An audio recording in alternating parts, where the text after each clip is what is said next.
Welcome to Truth Be Told Podcast.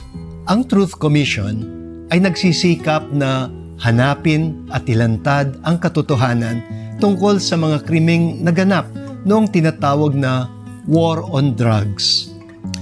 Pakinggan ang mga biktima at kanilang mga pamilya at itaguyod ang kanilang paghahanap ng katarungan.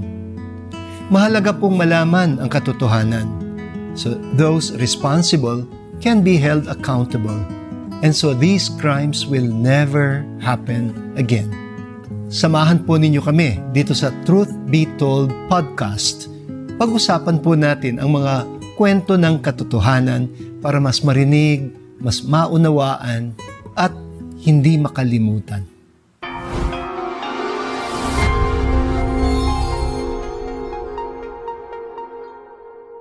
Last August 14, sa atin pong first public truth-telling session, narinig natin ang kwento ng isang ina na patuloy na nagluluksa sa pagkawala ng kanyang anak, si Raymart Siapo, isang biktima ng extrajudicial killing.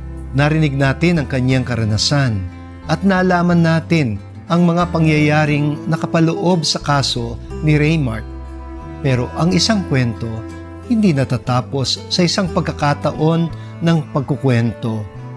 Mayroong mga detalye, mga sandali at mga saksi na makatutulong sa atin para mas maunawaan ang buong kwento.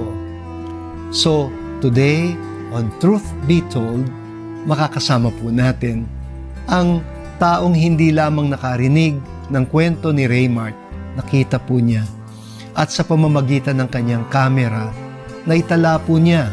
Ladies and gentlemen, please welcome the photojournalist Vincent Go.